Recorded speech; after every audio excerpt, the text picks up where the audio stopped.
Atos 14.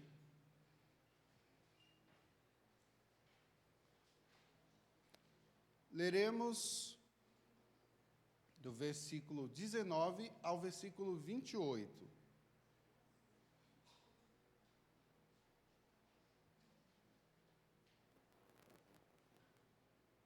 Terceiro sermão em Atos 14.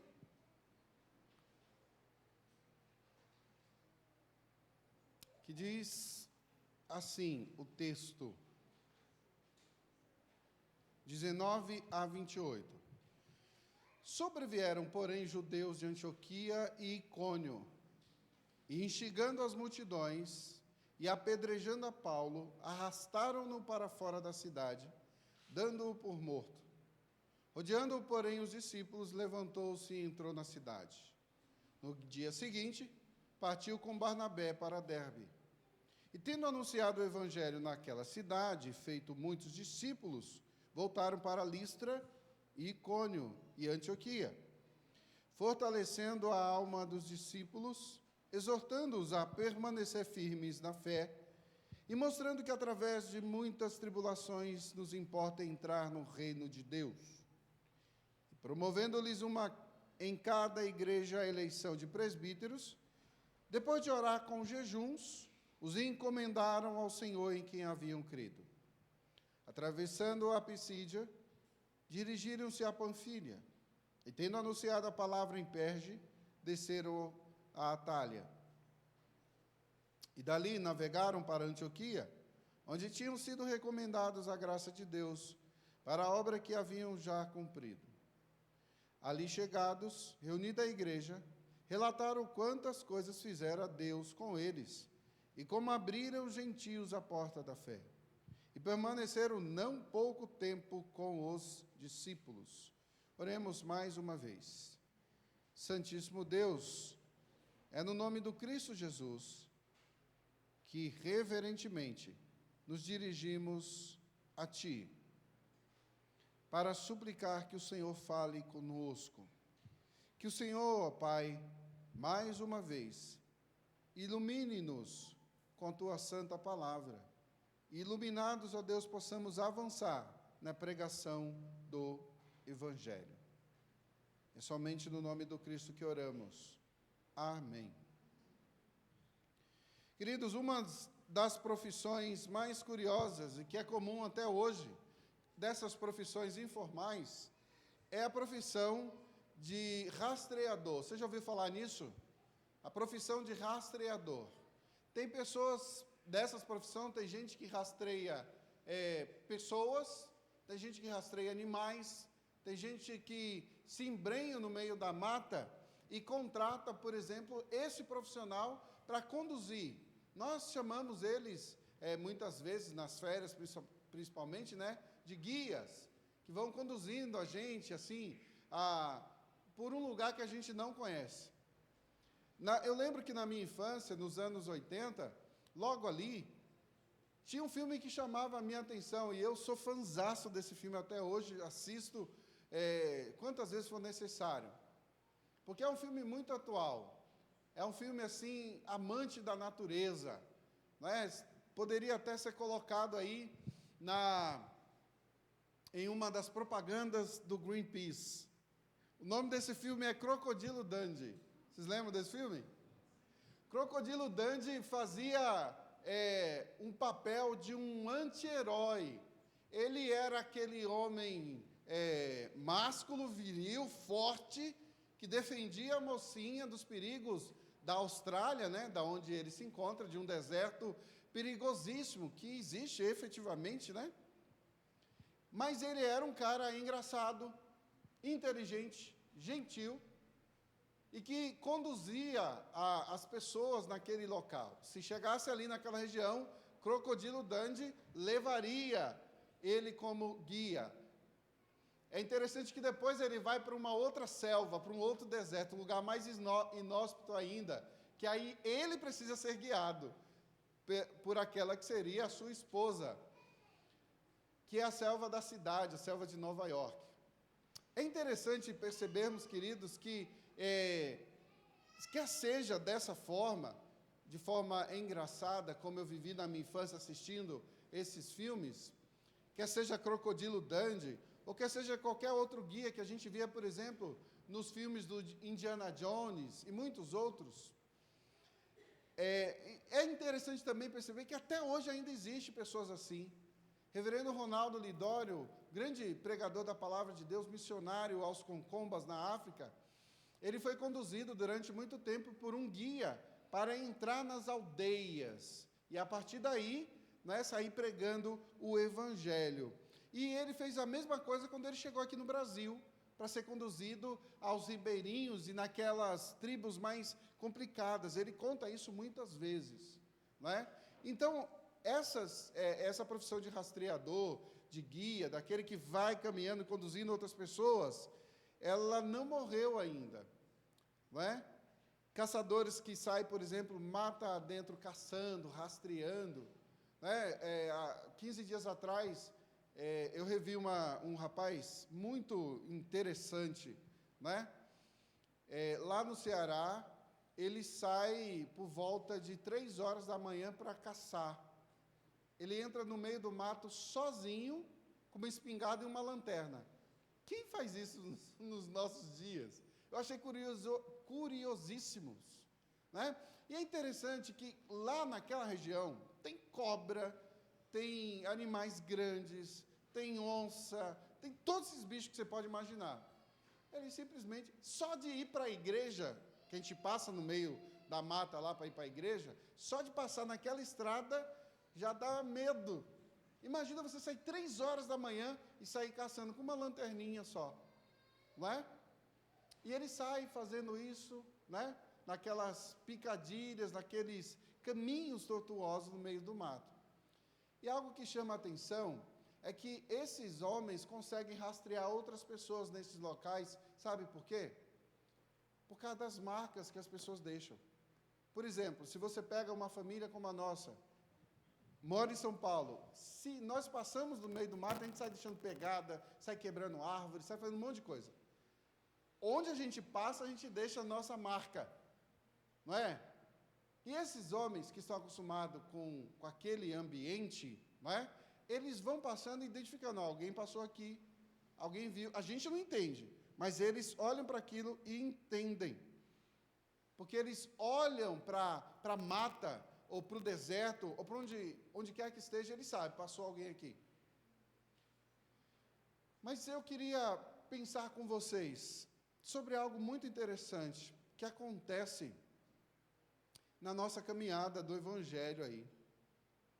As marcas que nós deixamos, pegadas que nós deixamos, marcas que nós vamos caminhando e deixando pelo caminho, cheiro, sangue, tudo isso serve para marcar, para identificar que nós passamos por ali. Quando a gente olha para a vida de alguém que efetivamente serve ao Senhor,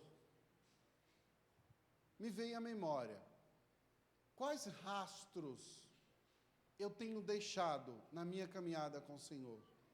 Certa vez um seminarista, na época de estudos, no seminário falou assim, como que vocês gostariam de ser lembrados? A gente lembra. A mesma coisa da escola, tem o bagunceiro, tem o mais estudioso, tem a piriguete, tem o garanhão, tem aquele que fala muito, aquele que levanta a mão para responder todas as perguntas, tem o chato, não é? No seminário é a mesma coisa. E eu fiquei pensando, como será que vão lembrar de mim? Alguns amigos já deram pista de como lembram de mim, não é? E eu fiquei pensando nisso, fazendo uma associação com a nossa caminhada no Evangelho. Não é? Quais marcas que nós temos deixado? Quais marcas você tem deixado por onde você passa? Lá no trabalho, na escola, com os amigos, na família, ou terreno difícil? Não é? Quais marcas têm sido as suas? Se daqui a 10 anos eu olhar para a sua vida, eu vou dizer assim, eu lembro de fulano porque ele era assim. Quais são? Iracundo, briguento, mas crente. Oscilante, fala, mas não faz. O famoso hipócrita que Jesus combateu aqui. Legalista, faz tudo porque quer cumprir exatamente a regra, e geralmente tanto um quanto o outro aponta para pecados escondidos. Geralmente sabe qual é? Idolatria.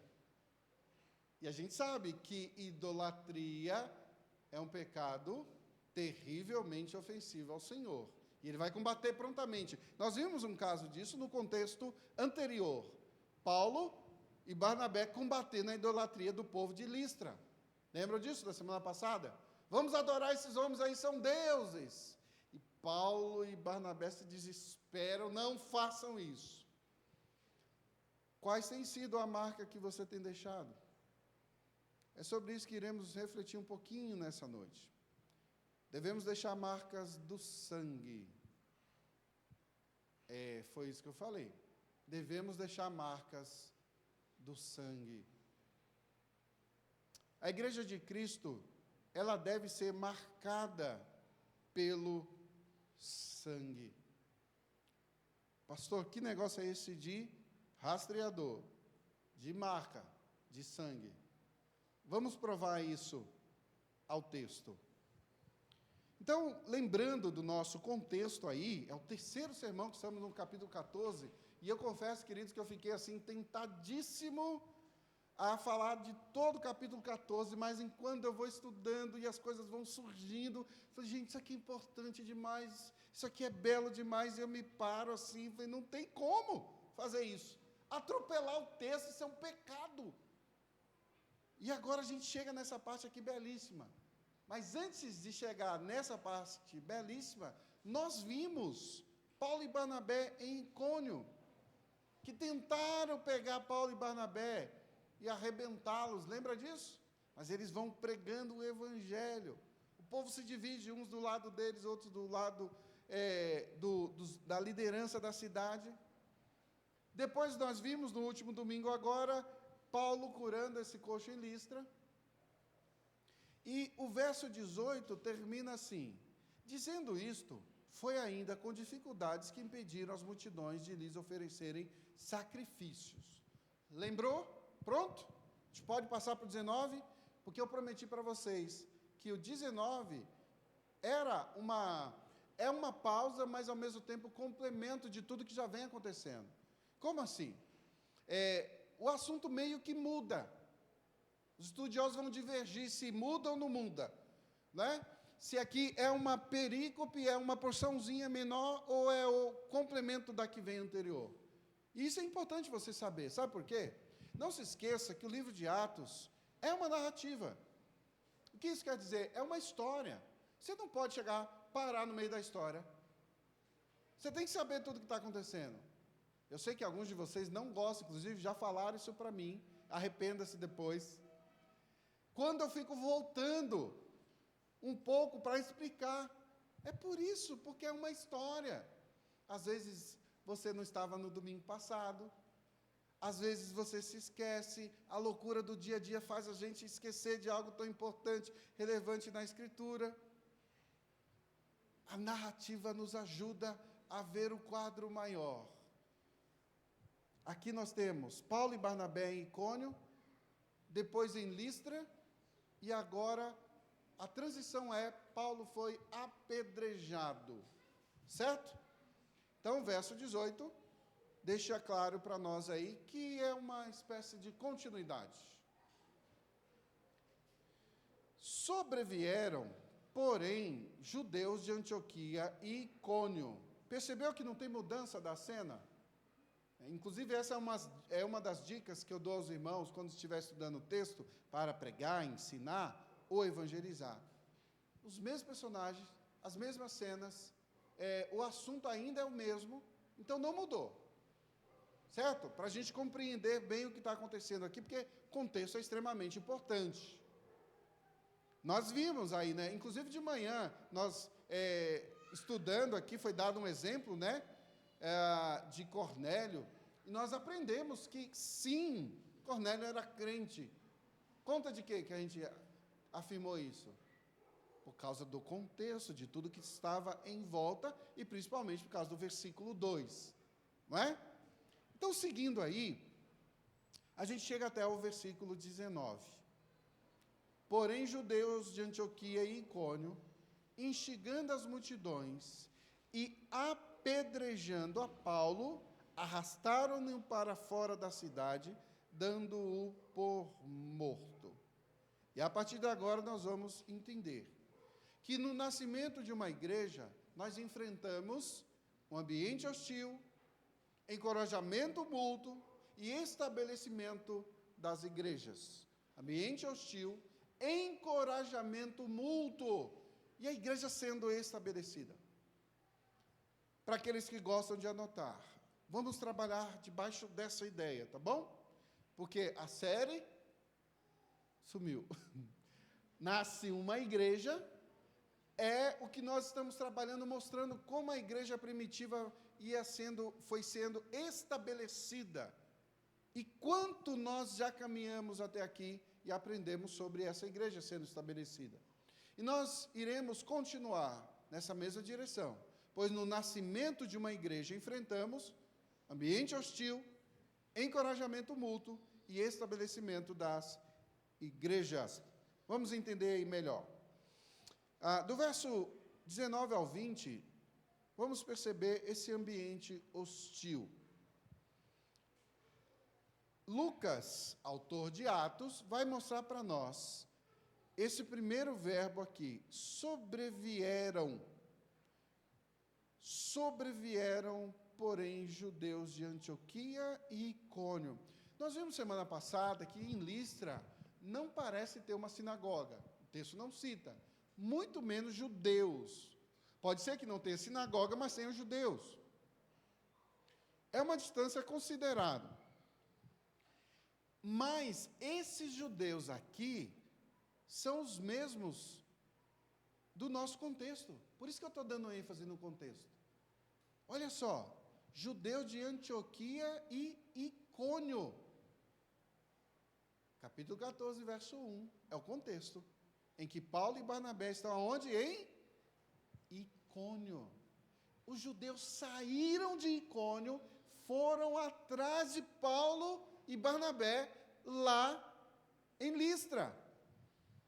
O contexto aqui ainda é Listra, ok? Quando eles chegam lá, provavelmente, ou foram com um grupo muito grande, ou conseguiram adeptos ali naquela região, e infligindo sobre eles, fazendo alguma maracutaia, que era próprio desses judeus, não é? Para prender, para trazer armadilhas, prejudicar a obra do Evangelho. E é isso que eles começam a fazer.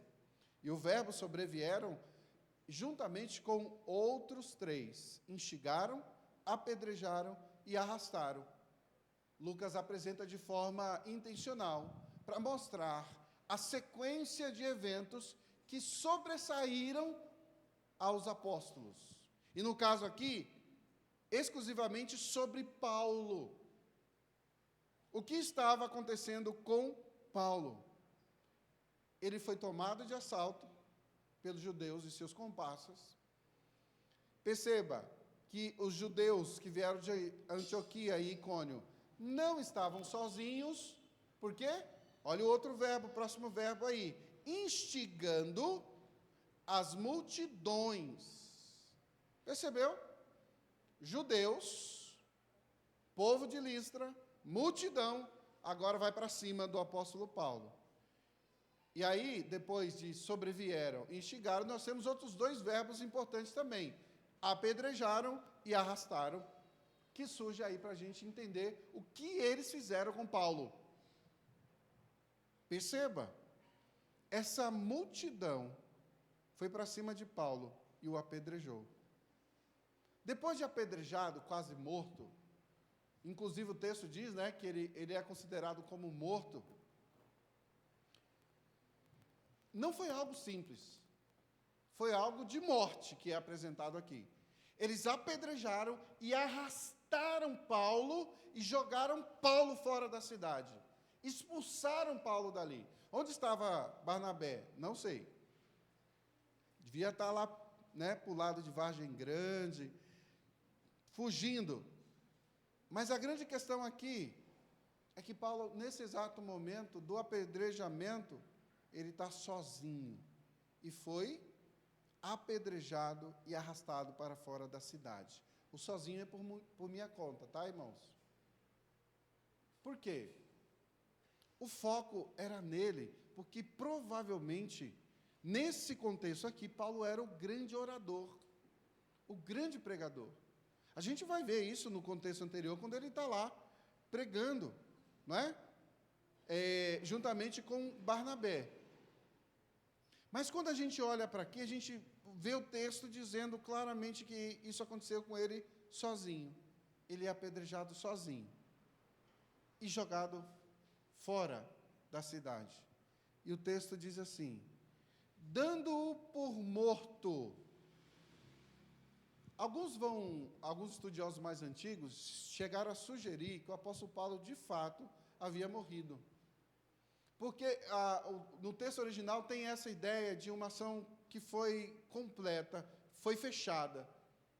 Eles conseguiram o que eles queriam.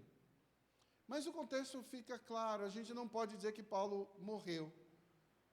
Porque logo em seguida, ele vai recobrar suas forças. Olha o verso 20. Rodeando, porém, os discípulos, levantou-se e entrou na cidade. Por que esses estudiosos diriam isso? Porque eles vão afirmar logo em seguida que o que aconteceu aqui foi um milagre. Paulo havia sido ressuscitado depois do apedrejamento. A gente não tem subsídio bíblico para afirmar isso. A Bíblia não diz que Paulo morreu, muito menos que Paulo ressuscitou. Será que Lucas, um escritor cuidadoso, milimetricamente, gostava de relatar as coisas pormenorizadas, esqueceria ou não anotaria, ou não pesquisaria um fato desse? Um apóstolo que ressuscitou. É por essas e outras coisas que nós entendemos que, de fato, Paulo não morreu, mas foi quase. Chegou muito perto da morte. Afinal de contas, ele não deram uma surra nele e mandaram ele embora. Ele foi apedrejado. Continuando na nossa compreensão do texto, após entender que no nascimento da igreja nós encontramos ambiente hostil, nós vamos encontrar também encorajamento mútuo. Verso de número 20. Rodeando, porém, os discípulos, levantou-se e entrou na cidade. Ele estava lá caído, jogado ao chão. Os discípulos chegam até ele e rodeando. A ideia aqui é de estar próximo, cuidado. E nesse exato momento, o texto é claro, simples e direto.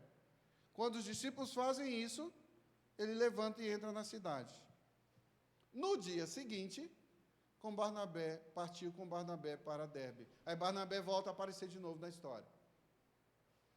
Aqui nós temos algumas coisas interessantes para refletir, queridos, nesse ambiente hostil.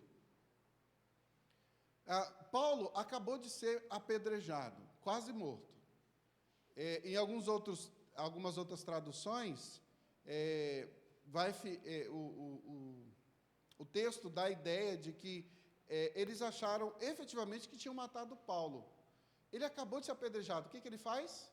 Ele volta para a cidade que havia sido apedrejado, demonstrando coragem e integridade na sua missão.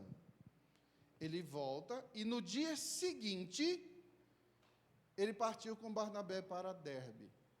Ele tinha algo a cumprir em Derbe e ele vai avançando. O ambiente hostil nos espera. A ideia de encorajamento que eu apresento aos irmãos aqui, a partir do verso 21, está baseada na seguinte ideia. A missão é de Deus. Deus provê esse encorajamento para que o servo dele continue avançando e pregando o evangelho. Certo? Ele provê pessoas para estar ao seu redor, para cuidar dele, fortalecê-lo, como ele mesmo vai ensinar depois na carta aos Coríntios, né? E também em Filipenses, quando ele diz que ele foi cuidado, ele foi alimentado, as pessoas enviaram oferta para que ele se sustentasse no campo missionário. Paulo vai deixar isso muito claro, a importância desse cuidado. Não é? Ele sempre começa as cartas pastorais, né, mostrando essa ideia de rogo-vos, pois, irmãos, tenho intercedido por vós, do amor que tenho para com vós, desse encorajamento mútuo que ele recebeu, tanto ele pregava o evangelho como ele era apoiado pelos irmãos a avançar no anúncio do evangelho. Verso 21, e ele está fazendo isso. Verso 21, e tendo anunciado o evangelho naquela cidade, percebeu? Gente, ele acabou de ser apedrejado. O texto diz que ele, Senhor, como está difícil as coisas, Senhor, poxa, me apedrejaram, vou ficar um tempo aqui. Não, ele levanta, entra na cidade, provavelmente arruma suas coisas, se despede de quem tem que despedir, porque já tinha irmão ali, crente já, ele pega as suas coisas e, continua pregando o evangelho. Quais foram as marcas que Paulo deixou aqui nessa região? Espiritualmente, Paulo deixou as marcas do evangelho. Fisicamente, Paulo deixou marcas de sangue. O sangue de Paulo foi derramado naquele terreno arenoso. O sangue de Paulo foi vertido ali para que o evangelho continuasse avançando. Ele se entregou com tudo que ele tinha. Não parou, não desistiu. Encorajamento mútuo é, de fato, muito importante. Eu encorajo você a não desistir, você me encoraja a não desistir, eu oro por você, você ora por mim, eu leio a Bíblia e instigo você a ler a Bíblia, você lê a Bíblia e você me ensina, e eu te ensino, e a gente diz, não desista, vamos prosseguir do que você precisa para continuar o Evangelho avançando, e a igreja vai sendo estabelecida. Avanço e encorajamento são agora emoldurados pela dor que ele está sentindo, mas que não permite que ele desista. Verso 22, fortalecendo a alma dos discípulos, exortando-os a permanecer firmes na fé, e mostrando que através de muitas tribulações nos importa entrar no reino de Deus. Está vindo da boca de um homem que acabou de ser apedrejado. Imagine o impacto disso. Paulo, certamente com escoriações ainda, possivelmente empoeirado e com aquela poeira envolta em sangue, com muitas feridas abertas, provavelmente, capenga, sentindo dores, ele diz para os irmãos no verso 22, fortalecendo as almas dos discípulos, exortando a permanecer firmes na fé. O avanço, o encorajamento e a dor nos conduzem a uma caminhada de fé. Por vezes, a gente pensa em desistir por muito menos. Qualquer coisa nos abala. Opiniões contrárias, divergentes. Algumas pessoas não conseguem ser contrariadas. Elas simplesmente desistem. E o texto deixa claro, um homem apedrejado, quase morto, se entrega para que o evangelho avance. E quando ele encontra algum irmão, o que ele faz? Irmão, fique firme. Não desista da caminhada com o Senhor. Não desista do evangelho. Não desista de apoiar a sua igreja. Não desista de ler a Escritura. Não desista de orar ao Senhor. Não desista de se utilizar dos meios de graça. E a igreja vai sendo estabelecida. No nascimento de uma igreja enfrentamos ambiente hostil, encorajamento mútuo, estabelecimento da igreja.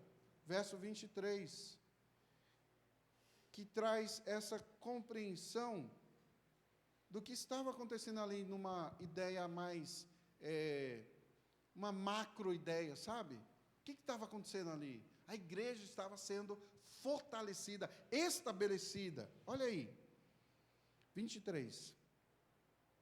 E promovendo-lhes em cada igreja a eleição de presbíteros, depois de orar com jejuns, os encomendaram ao Senhor, em quem haviam crido.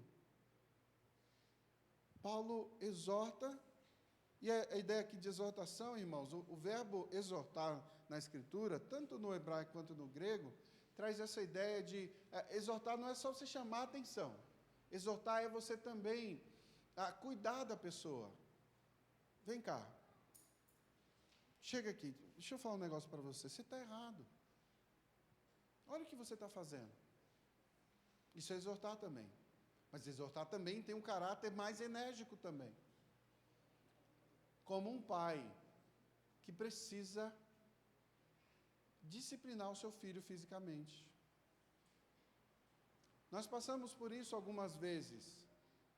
E ontem nós enfrentamos algo semelhante, sabe? Com o coração dolorido, nós tivemos que disciplinar uma pessoa no presbitério. E aquilo causou muita dor para a gente que viveu nos últimos 60 dias aí, análise, atrás de análise, conversas e mais conversas com a pessoa, a gente teve que disciplinar. E disciplina, irmão, geralmente causa isso, causa dor, mas é necessário. E o crente fiel, ele vai sofrer, ele vai chorar. Quando é disciplinado, ele entende que é para o seu bem. E vai avançando com o encorajamento daqueles que estão à sua volta. Disciplina não é apenas para você bater na pessoa e a pessoa sofrer e você satisfazer a sua sede de justiça pecaminosa. Como que essa pessoa fez isso e ninguém faz nada? Justiça pecaminosa. Geralmente são pessoas que estão enroladas em alguma área, que querem aplicar a justiça nos outros exageradamente, mas que não compreendem a misericórdia de Deus. Verso de número 24. Atravessando a Pisídia, dirigiram-se a Panfilha. Agora a igreja está sendo orientada, a igreja tem presbíteros, né? A igreja tem pastores cuidando do rebanho ali. Paulo vai fazendo isso, organizando a igreja, deixando alguns líderes, para que a igreja seja firme, se reúna, ore, leia a Escritura, anuncie a Jesus. Ok. Sendo feito isso, Paulo parte para a próxima região, a próxima cidade da região. Mas ele não faz isso de qualquer maneira. Perceba que nesse encorajamento mútuo, nessa formação de liderança, nessa caminhada dolorosa, difícil, Paulo vai deixando suas marcas de sangue por onde ele passa, mas ele vai deixando igreja constituída, ele vai deixando liderança constituída, e o evangelho vai avançando, avançando, avançando. Ele se utiliza dos meios de graça, piedade, oração, jejum, leitura da Escritura, encorajamento aos irmãos. E a igreja vai sendo estabelecida. E a igreja vai nascendo. Nós chegamos aqui, queridos, na reta final, que mesmo ferido, sofrendo as dores do apedrejamento, Paulo avança, contando com os irmãos. E aqui é a segunda e última parte para a gente caminhar para o fim. No nascimento de uma igreja, entendemos que a missão continua, o foco está em pregar a palavra, e o testemunho e encorajamento da missão é muito importante. Sim, nós vamos voltar nessa ideia de encorajamento. Nós vamos aprender aí, a partir agora do verso 25, que atravessando a Pisídia, dirigiram-se a Panfilha. 24. 25. E tendo anunciado a palavra em Perge, desceram a Atália. Percebeu? Pisídia, Panfília, Perge, Atália, e depois, no 26, dali navegaram para Antioquia. E essa Antioquia aqui é a famosa capital da Síria. Certo? Tem algumas Antioquias aí no texto, irmãos. Eu não me detive nisso porque nesse exato momento não é importante. Nós vamos ver mais à frente. Mas tem a Antioquia da Pisídia, não é? Que é provavelmente essa que é dita aqui no verso 19, judeus de Antioquia e Icônio, provavelmente.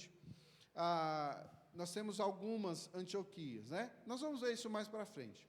Então, ele passa por esses locais pregando o Evangelho, né? Nesse local mais distante aqui, nós temos ele navegando para Antioquia, onde tinham sido recomendados a graça de Deus para que a obra que já haviam cumprido. Eles tinham que ir para lá, o Espírito Santo estavam conduzindo-os para aquela região. Verso 27. Ali chegados, reunida a igreja, relataram quantas coisas fizera Deus com eles, e como abriram os gentios à porta da fé, e permaneceram não pouco tempo com os discípulos. A missão continua, queridos. Segundo, o foco está em pregar a palavra. Olha aí o 25 ao 26. Não pararam. Você acha que Paulo já tinha sido curado do apedrejamento, do esfolamento, da espada, do chicote, como ele mesmo vai dizer, se não me engano, é 2 Coríntios 10, que todas essas coisas ele já havia sofrido, já havia passado, mas ele não fica se gabando disso, muito pelo contrário, o contexto ali, ele dizendo assim, tudo isso eu já sofri por amor ao Evangelho, vocês não sabem do que vocês estão falando, no que é sofrer pelo Evangelho. E o texto continua nos mostrando a crescente ameaça e a perseguição não os desanimaram. Lucas relata essa crescente ameaça de forma tripla. Como assim? Nós vamos perceber, Lucas, no Evangelho de Lucas, falando das 3 parábolas lá, lembram?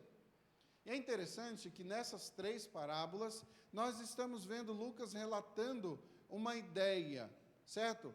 Que essa ideia vai culminar em uma ideia maior. Lucas costuma fazer isso. Chega em Atos, Lucas usa dessa mesma ferramenta.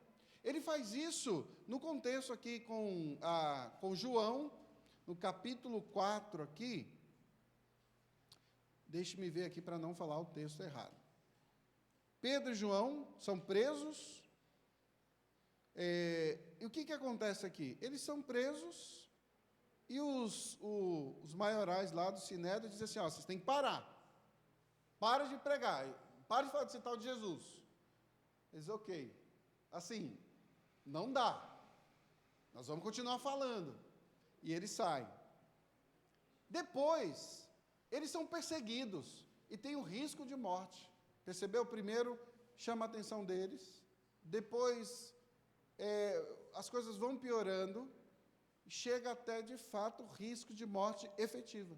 Lucas costuma fazer isso. Nós vamos ver isso muito no escrito dele. Essa ideia tríplice de avanço da perseguição. Avanço daqueles que vão contra o Evangelho. Você percebeu que já tem um povo enfrentando os pregadores, por exemplo, esse povo que gosta de pregar lá e louvado seja Deus por esse povo aí, que põe um caixotinho lá, sobe em cima, lá na Praça da Sé e começa a falar. Tem que falar mesmo. Você já viu algum vídeo na internet dos pregadores lá da Paulista? Se Paulo vivesse os nossos dias, é nesse lugar que ele estaria. Ele estaria lá na Paulista, estaria lá na Sé, falando para as pessoas. Vocês já viram algum vídeo desse pessoal que diz que o amor venceu? Sabe? Já viu?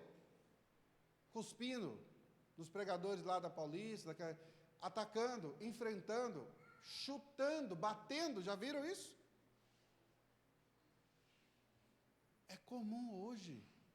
Esse ataque, ele está crescendo por essas pessoas que dizem que são defensoras do amor e confundem amor, liberdade com libertinagem e vivem uma vida dissoluta e enfrentam hoje até fisicamente pessoas que condenam as práticas pecaminosas.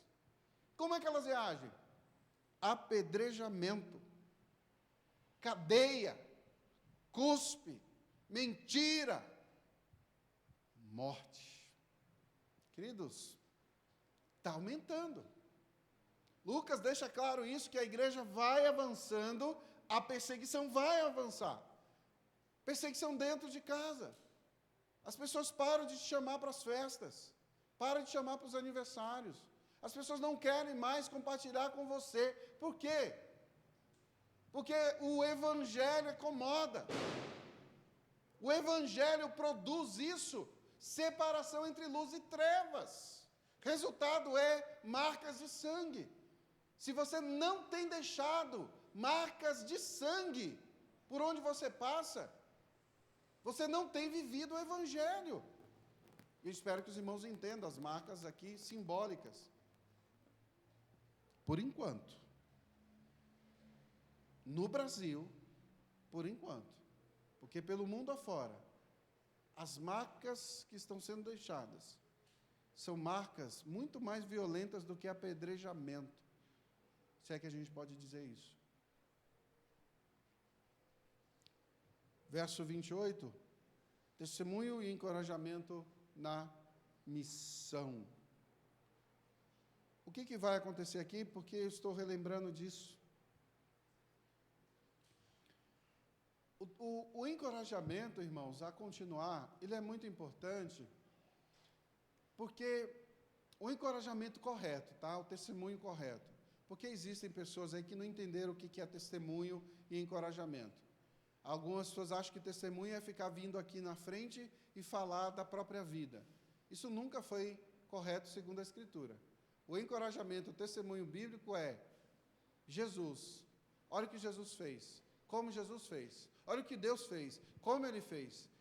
Olha o que nós passamos e como Deus nos livrou. Olha como a morte chegou e Deus nos abençoou. Não tem nada a ver com eu era assim, eu era assado, eu era um bêbado e vivia drogado. Quem lembrou da música aí, peça perdão a Deus, viu? A Deus. Vocês conseguem entender, gente, que não tem nada a ver com esse negócio de colocar a pessoa é o centro de tudo, é Deus. Olha o que Paulo faz aí. Perceba como fica claro que o foco aqui não é a pessoa. Olha aí, verso 21. Ali chegados, reunida a igreja, relataram quantas coisas fizera Deus com eles e como Deus abriu os olhos aos gentios, a porta da fé.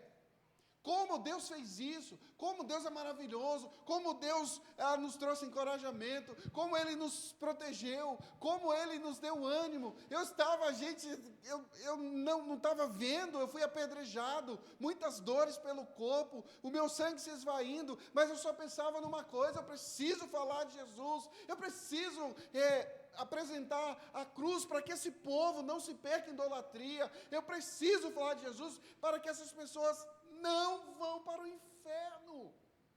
É por isso que a gente prega o evangelho, para a glória de Deus e redenção dos ímpios. Assim como alguém um dia pregou para você, você tem que falar.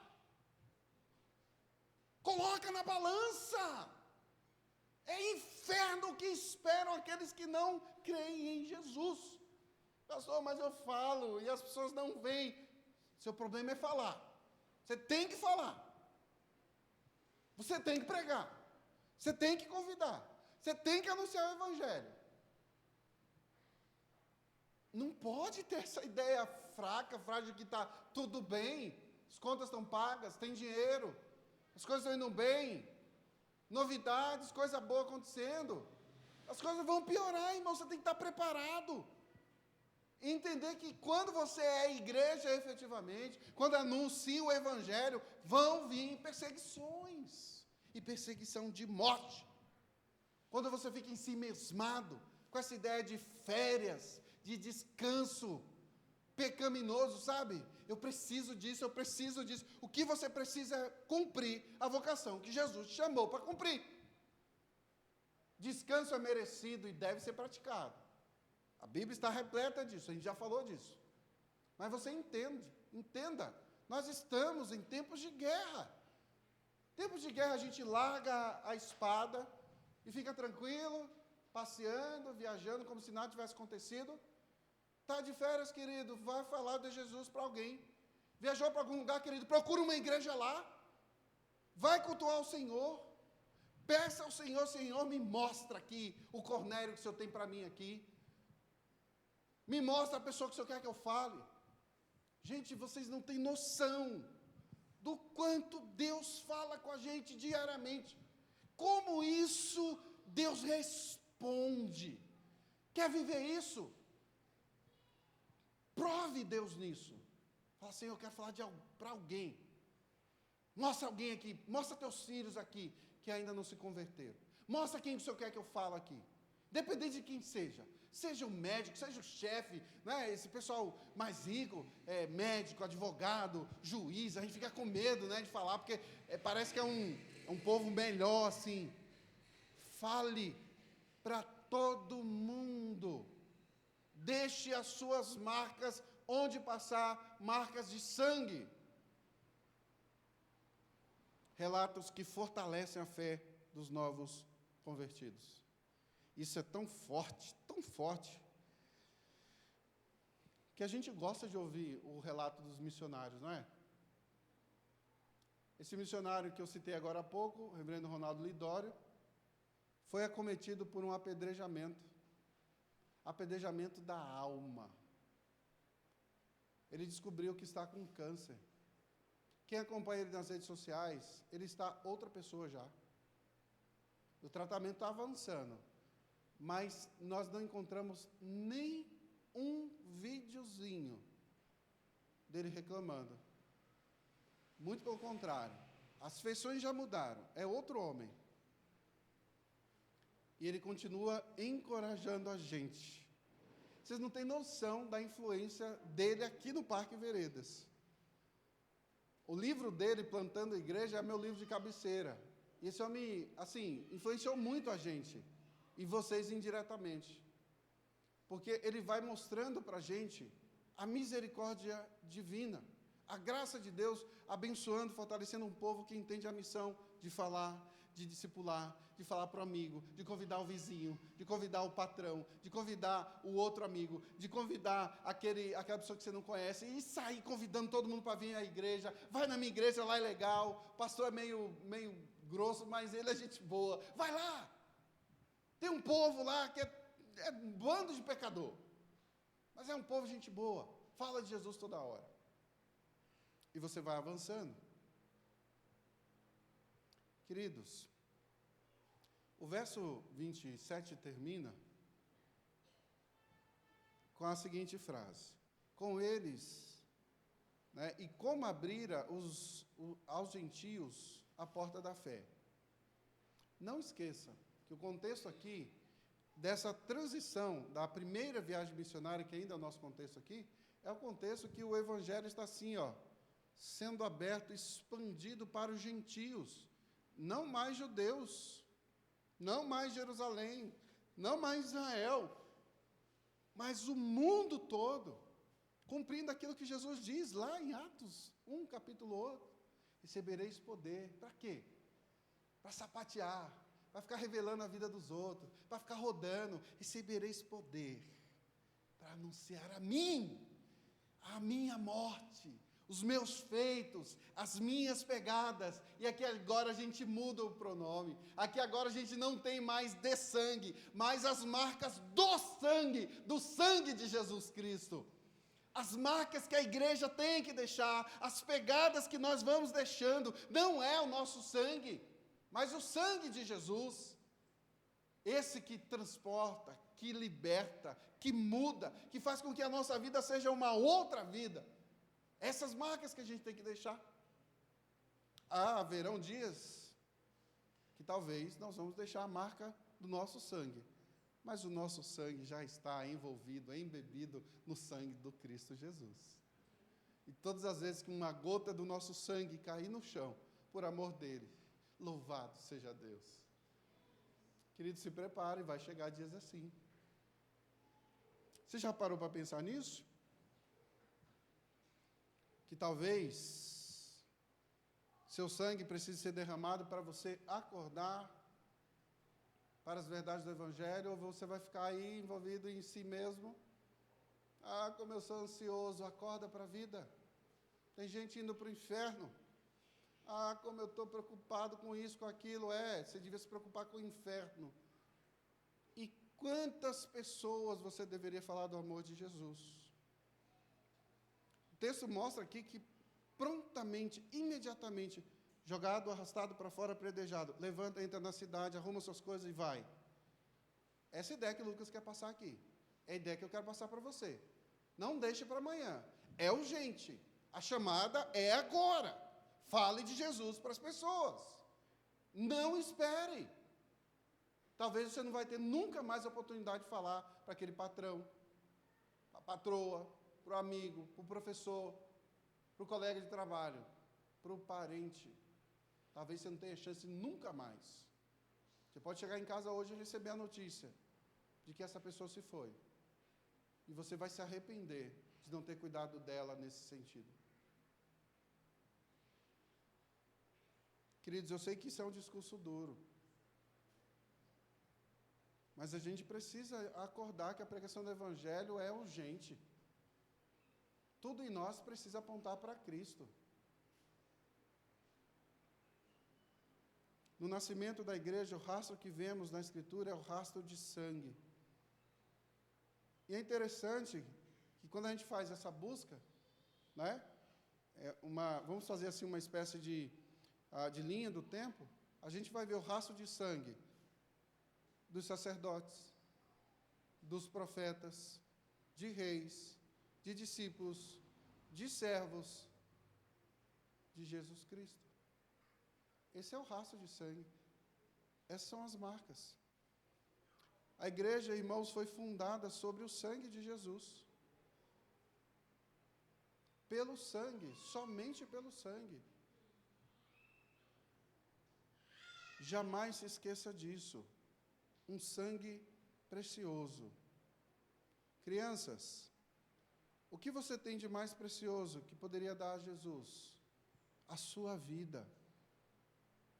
Ouviram, crianças? O que você deveria dar a Jesus de mais precioso que você tem na sua vida? A sua própria vida, o seu sangue por Jesus. Sabe por que, crianças, têm que dar o seu sangue por Jesus? Hoje, simbolicamente, mas no futuro, provavelmente, a geração dos nossos filhos vão ter que dar o sangue, literalmente, por Jesus, se forem crentes. É isso que você tem que dar para Jesus. Consegue entender a importância disso? De você dar a sua própria vida por Jesus?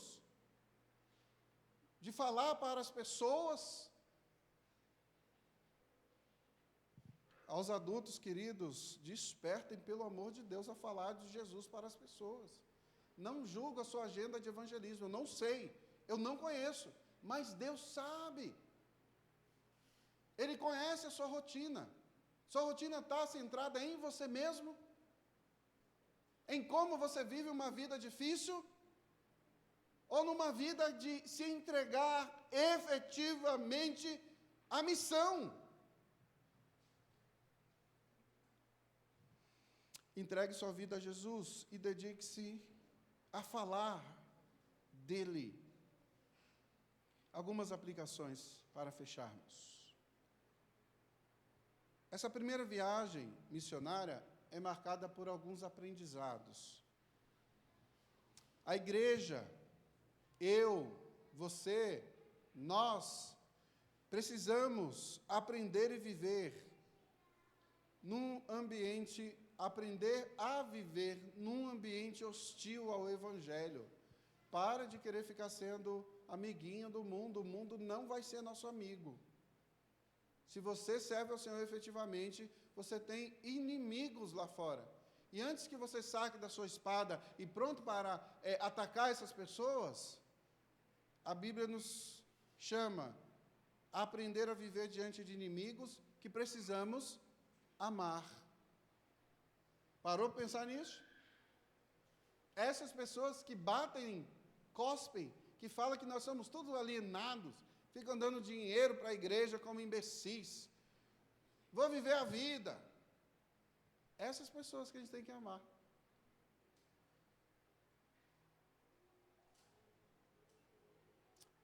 A igreja precisa aprender a viver num ambiente hostil. Que ambiente é esse? O mundo. Aprender a viver diante dos inimigos que precisamos amar. Quem são? Todos aqueles que não amam a Jesus. Aprender a viver sob a graça e a providência de Deus durante toda a viagem. Lembra lá a última parte? Eles chegam na cidade e falam de Jesus. Sabe qual é o contexto deles falar de Jesus? Eles voltaram. Paulo voltou para o lugar que ele tinha sido apedrejado, que ele tinha sido perseguido. Barnabé voltou para o lugar. Sabe para quê? Encorajar os irmãos. Ele volta para lá e ele passa a conversar com os irmãos, passa a eleger presbítero, passa a fortalecer a igreja e não se esquece e avança pregando o evangelho, fortalecendo a igreja. Talvez você tenha que derramar o seu sangue em prol do avanço do evangelho. Literalmente. Olhe para o seu sangue, marcando o caminho. Olhe para o sangue dos mártires da história. Mas, acima de tudo, olhe para o sangue de Jesus Cristo. Queridos, o versinho 28 que termina é o ambiente para o capítulo 15. Sabe por quê?